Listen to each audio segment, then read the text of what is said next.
I learned a long time ago that it's not what happens to you that determines your future. It's what you do about what happens to you.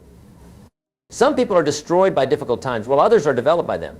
And I want to share with you today the 10 fundamental principles that you must do to not only survive, but to thrive when the storms of life are raging. Let me ask you this. Have you ever noticed that some people seem to bounce back from adversity while others remain stuck? What's the difference? Is it luck? Is it circumstances? No, my friends, it's philosophy. It's the set of principles they live by. It's the wisdom they've accumulated and applied to their lives. And that's what I want to give you today, not just motivation that fades by tomorrow morning, but a philosophy, a way of thinking and acting that will serve you for the rest of your life. These 10 things are not just steps, they're a way of being. They're not just actions, they're a transformation. The first thing you must do to survive through tough times is to take full responsibility for your life. Now this might seem basic, but it's profound. You see, as long as you can blame someone else for your troubles, you'll never take the necessary steps to change your situation. As long as you can point to the economy or the government or your boss or your spouse or your childhood, you remain powerless.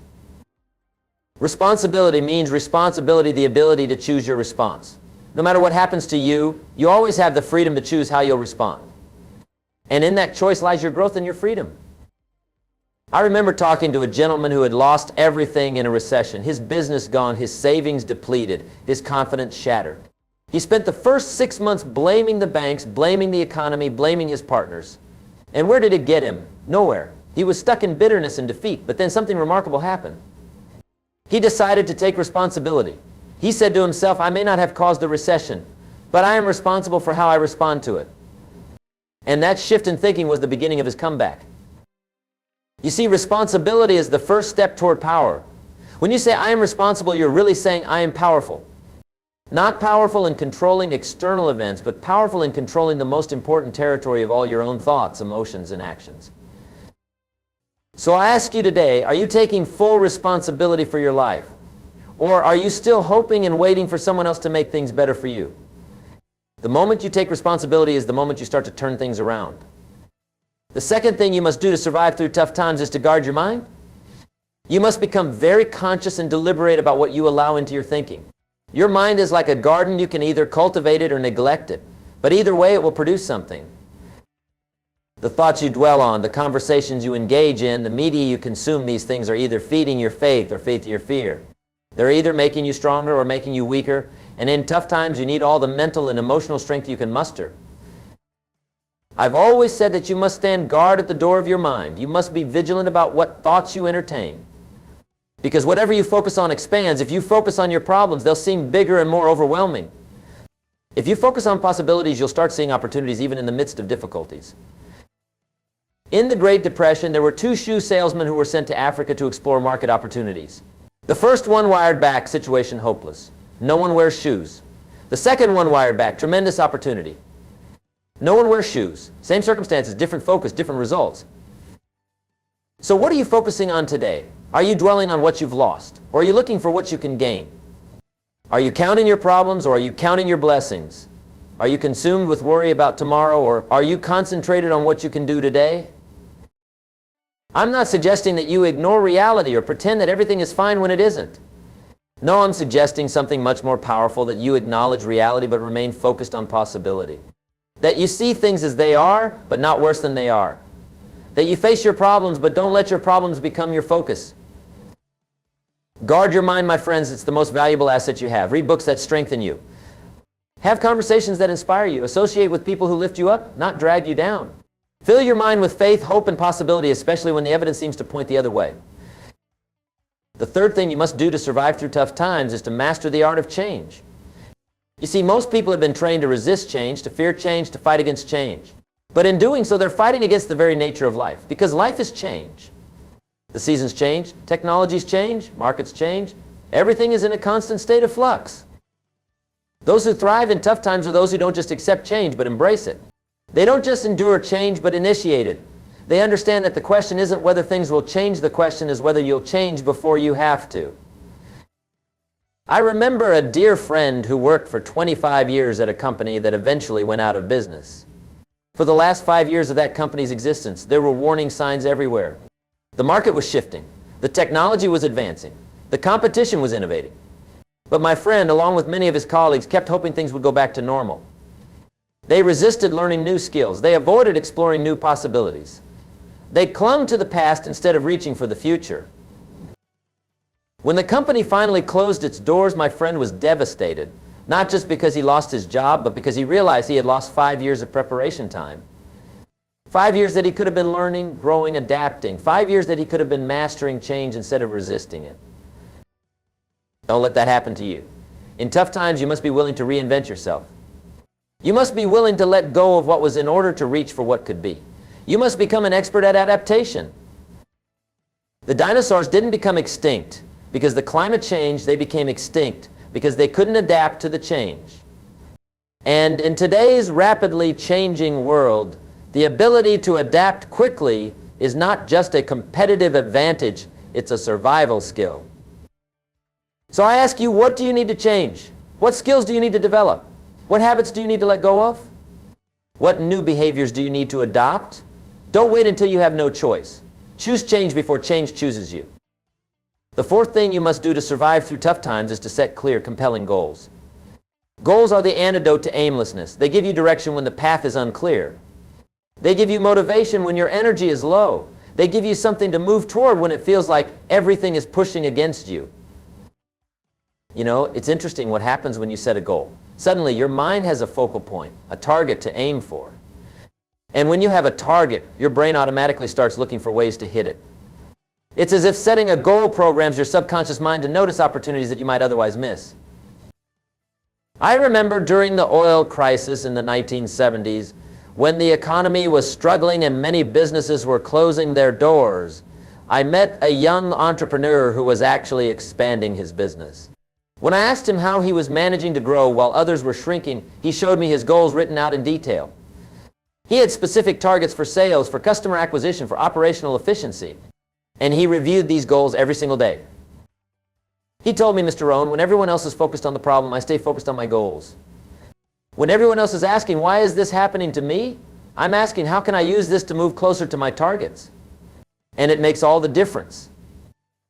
He was right. Goals transform problems into challenges and challenges into opportunities. Goals take your focus off what's wrong and put it on what's possible. Goals give you a reason to keep going when the going gets tough. But not all goals are created equal. To survive and thrive in tough times, your goals need to be clear, written down with specificity and detail. They need to be compelling, connected to your deepest values and desires. And they need to be challenging, big enough to stretch you, but not so big that they crush you. So I ask you today, do you have clear, compelling written goals? Do you review them regularly? Do you have a plan to achieve them? If not, that's where you need to start. Because without goals, you're just reacting to circumstances. But with goals, you're creating your future regardless of circumstances. The fifth thing you must do to survive through tough times is to develop financial discipline. Now, I know that talking about financial discipline when you're in the middle of financial distress might seem like closing the barn door after the horse has escaped. But it's never too late to start developing better financial habits. Financial discipline isn't just about managing money, it's about managing yourself in relation to money. It's about developing the discipline to delay gratification, to make choices based on value rather than impulse, to save before you spend rather than spend before you save. You know, I've found that most people don't have money problems, they have habit problems that manifest in their finances. They have discipline problems that show up in their bank accounts. And the good news is that habits can be changed. Discipline can be developed. I always recommend starting with the fundamentals. Spend less than you earn. Save a portion of everything you make. Avoid debt for consumables. Invest in your knowledge and skills. Build multiple streams of income. These principles aren't flashy or exciting. They won't make you rich overnight. But they will build a foundation of financial stability that can weather almost any storm. And isn't that what we're talking about today, weathering the storm? I remember counseling a family during a severe recession. They had lost nearly half of their income and were on the verge of losing their home. When we sat down to look at their finances, I discovered that even before the recession hit, they were living beyond their means. They were using credit cards to fund a lifestyle they couldn't afford. They had no emergency savings. They were financially vulnerable even in good times. We had to make some tough decisions. We had to cut expenses dramatically. We had to generate additional income. We had to renegotiate debt. And most importantly, we had to change the habits and attitudes that had created the problem in the first place. It wasn't easy and it didn't happen overnight. But gradually this family developed financial discipline. They learned to live below their means. They built an emergency fund. They eliminated high-interest debt. And when the economy eventually improved, they were in a position not just to recover, but to thrive. So I ask you, how is your financial discipline? Are you spending less than you earn? Are you saving consistently? Are you investing in your future? Are you building multiple streams of income? Financial discipline won't make tough times disappear, but it will give you the resources and the resilience to endure them. The sixth thing you must do to survive through tough times is to maintain unwavering faith. Faith in yourself, faith in others, faith in the future, faith in something bigger than yourself. Now, let me be clear. When I talk about faith, I'm not talking about wishful thinking or blind optimism. I'm talking about a deep, abiding conviction that somehow, some way, things will work out. Not necessarily as you planned, but perhaps even better than you planned. Faith is the ability to see the invisible, to believe the incredible, to achieve the impossible. Faith is looking at the darkness and being absolutely certain that the light will come. Not because you have all the evidence, but because you have an inner knowing that transcends evidence. You know, during the darkest days of World War II, when Britain was being bombed night after night, when invasion seemed imminent, when the outlook was bleak, Winston Churchill stood before his nation and declared, "We shall never surrender." That wasn't just rhetoric, that was faith. Faith in the British people, faith in their cause, faith in the future. And that faith sustained a nation through its darkest hour. Faith does the same for us. It gives us courage when we're afraid. It gives us strength when we're weak. It gives us hope when circumstances seem hopeless. Faith doesn't deny the reality of tough times. It simply refuses to give those tough times the final word. I've observed that people who maintain faith during difficult seasons share certain practices. They remind themselves of past victories. They surround themselves with people who strengthen their faith rather than feeding their fears. They immerse themselves in sources of inspiration and encouragement. And they take time for quiet reflection, connecting with their deepest values and beliefs. So I ask you, how strong is your faith today? Is it stronger than your fears? Is it deeper than your doubts? Is it more powerful than your problems? If not, then strengthening your faith must become a priority. Because without faith, tough times can break you. But with faith, those same tough times can make you. The seventh thing you must do to survive through tough times is to maintain and strengthen your relationships. You see, tough times have a way of revealing the true quality of our relationships. Some people who you thought would stand by you might disappear. And some people who you hardly noticed before might become your greatest supporters. I've always said that you can't succeed alone. None of us can. We all need other people for encouragement, for perspective, for accountability, for support. And in tough times, those needs become even more acute. I remember visiting a community that had been devastated by a natural disaster. Homes were destroyed. Businesses were ruined. Infrastructure was damaged. It was about as tough as times can get. And yet, in the midst of all that devastation, I saw something remarkable, people coming together. Neighbors helping neighbors, strangers becoming friends, communities becoming stronger than they were before the disaster struck. One man told me before this happened, I hardly knew my neighbors. We'd wave to each other occasionally. That was about it. Now, we're like family. We've shared meals together. We've shared tears together. We've shared hope together. And as strange as it might sound, I wouldn't trade these relationships for anything, not even for having my old house back. That's the power of relationships. They can transform our experience of tough times. They can provide practical help, emotional support, and the strength to endure. But relationships require investment. They require time, attention, vulnerability, and commitment. And in tough times when you're stressed and overwhelmed, it's easy to neglect those investments. It's easy to isolate yourself, to withdraw, to try to handle everything on your own. Resist that temptation. Reach out instead of pulling back. Ask for help instead of pretending you have it all together. Offer support to others even when you feel like you have little to give. Join or form a mastermind group where you can share challenges and brainstorm solutions. Find a mentor who has weathered similar storms and can guide you through yours. Remember, tough times are not meant to be faced alone. We are stronger together than we are apart. We are wiser together than we are apart. We are more resilient together than we are apart. So I ask you, how are your relationships? Are you investing in them? Are you strengthening them? Are you leveraging them? Are you contributing to them? Your answers to these questions may well determine how you emerge from the tough times you're facing. The eighth thing you must do to survive through tough times is to take massive, determined action.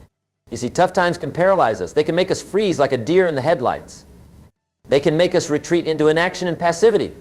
But inaction only prolongs the pain. Passivity only perpetuates the problem. The antidote is action, massive, determined action.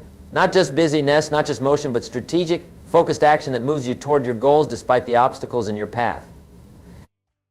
I'm reminded of a story about a man who was driving through a terrible snowstorm. The visibility was near zero. The roads were treacherous. Every instinct told him to pull over and wait for the storm to pass. But he kept driving slowly, carefully, but consistently. When asked later why he didn't stop and wait, he said something profound. I realized that as long as I was moving forward, even slowly, I was getting closer to my destination. If I stopped, I wasn't going anywhere. That's wisdom. In tough times, any progress is good progress. Any forward movement is better than no movement at all. Any action is better than paralysis. But notice I said massive, determined action. Not just any action will do. Your actions need to be substantial enough to make a difference. And they need to be persistent enough to overcome resistance. I've counseled many people through tough times, and I've noticed a common pattern among those who emerge successfully. They don't just take action, they take massive action. If they need to find a job, they don't send out 10 resumes. They send out 100. If they need to increase sales, they don't make 5 calls a day, they make 50. If they need to learn a new skill, they don't study for 30 minutes, they study for 3 hours. They understand that extraordinary results require extraordinary efforts. They understand that the size of your action should be proportional to the size of your problem. They understand that massive action compresses time and allows you to accomplish in months what might otherwise take years. And their action is determined. It's not dependent on feelings or circumstances. It's based on commitment and discipline. They take action whether they feel like it or not. They take action whether conditions are favorable or not. They take action whether they can see results yet or not. So I ask you, what actions are you taking right now to address your tough times? Are those actions massive enough to make a significant difference? Are they determined enough to be sustained until you get results? If not, it's time to step up your game. It's time to act with a level of intensity that matches the intensity of your challenges. The 9th thing you must do to survive through tough times is to never stop learning and growing. You see, tough times are not just periods to get through, they're opportunities to grow through. They're not just tests of what you know, they're invitations to learn what you don't know. I've always said that formal education will make you a living, but self-education will make you a fortune. And in tough times, the fortune you need most is not just financial wealth, but mental wealth, emotional wealth, spiritual wealth, the internal resources that no external circumstance can diminish. The most successful people I've known are perpetual learners. They're constantly reading, constantly asking questions, constantly seeking wisdom. They understand that their level of success will rarely exceed their level of personal development. So they invest in themselves consistently, constantly expanding their knowledge, their skills, their understanding. This is especially important in tough times when the old ways of doing things often no longer work. When industries are disrupted, when economies are transformed, when the rules of the game seem to change overnight. In such times, those who thrive are those who learn and adapt most quickly. I remember counseling a gentleman who had been in the printing business for over 30 years. Digital technology was disrupting his industry and his business was suffering. Many of his competitors were closing their doors. But instead of resisting the change or bemoaning his fate, he decided to learn everything he could about digital printing and online publishing. At an age when many of his peers were thinking about retirement, he went back to school. He took courses, he read books, he found mentors. He completely reinvented himself in his business. And today his company is thriving in the digital space, not despite the disruption, but because of it. That's the power of continuous learning. It turns problems into opportunities. It turns obstacles into stepping stones. It turns tough times into times of transformation. So I ask you, what are you learning right now? What books are you reading? What courses are you taking? What mentors are you seeking out? What new skills are you developing? Remember, the investment you make in yourself always pays the highest return. And in tough times, that return is not just financial, it's the capacity to not merely survive, but to emerge stronger, wiser, and more capable than before. And the 10th thing you must do to survive through tough times, perhaps the most important of all, is to maintain an attitude of gratitude. You see, gratitude is not just a feeling, it's a way of seeing. It's the ability to recognize and appreciate the good in your life, even when much seems bad. It's the capacity to focus on what you have, even when you're acutely aware of what you've lost. Gratitude is powerful because it shifts your focus. Instead of dwelling on your problems, you start noticing your blessings. Instead of counting your losses, you start counting your gains. Instead of asking, why is this happening to me? You start asking, what good can come from this? I've observed that grateful people are resilient people. They bounce back faster from setbacks. They maintain perspective during difficulties. They find joy even in challenging circumstances. Not because they're in denial about their problems, but because they refuse to let their problems define their entire experience. I remember visiting a refugee camp years ago where people had lost everything, their homes, their possessions, in some cases their family members. The conditions were difficult, to say the least. And yet I met a woman there whose face radiated joy. When I asked her how she maintained such a positive spirit in the midst of such hardship, she showed me a small notebook that she carried everywhere. It was a gratitude journal. Every day she wrote down 3 things she was thankful for. Some days they were small things, a sunny day, a kind word from a neighbor, enough food for her children. Other days they were profound, the safety of her remaining family, the hope for a better future, the inner strength and know she had until she needed it. This journal, she told me, keeps me from losing my soul to bitterness. It reminds me that even here, even now, there is good to be found if I have eyes to see it. I've never forgotten that lesson. Gratitude doesn't change your circumstances, but it changes your experience of those circumstances. It doesn't remove your problems, but it puts those problems in a larger, more hopeful context. It doesn't deny the reality of tough times, but it affirms the reality of blessing even in tough times. So I ask you, what are you grateful for today? What blessings can you count even amid your challenges? What gifts have come to you through your difficulties? Develop the habit of gratitude, and you'll develop the resilience to face whatever tough times come your way. Ladies and gentlemen, we've covered a lot of ground today. We've explored 10 things you must do to survive through tough times. Take full responsibility, guard your mind, master the art of change, set clear goals, develop financial discipline, maintain unwavering faith, strengthen your relationships. Take massive action, never stop learning, and maintain an attitude of gratitude. But before we conclude, let me add one more principle, a bonus, if you will. And that is, understand that tough times don't last, but tough people do. The difficulties you're facing today are not permanent. They're not forever. They're just for now. And if you apply the principles we've discussed, you won't just endure these tough times, you'll emerge from them stronger, wiser, and better prepared for whatever the future holds. You see, I believe that life is not just a matter of chance, it's a matter of choice. It's not just what happens to us, it's what we do about what happens to us. It's not just the hand we're dealt, it's how we play our cards.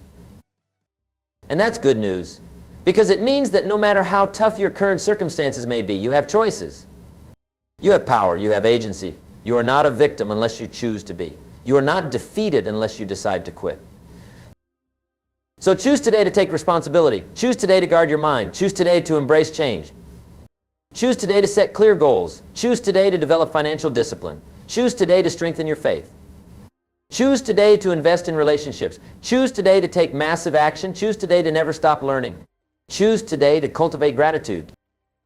Make these choices not just today, but every day until they become not just actions, but habits. Not just habits, but character. Not just character, but destiny.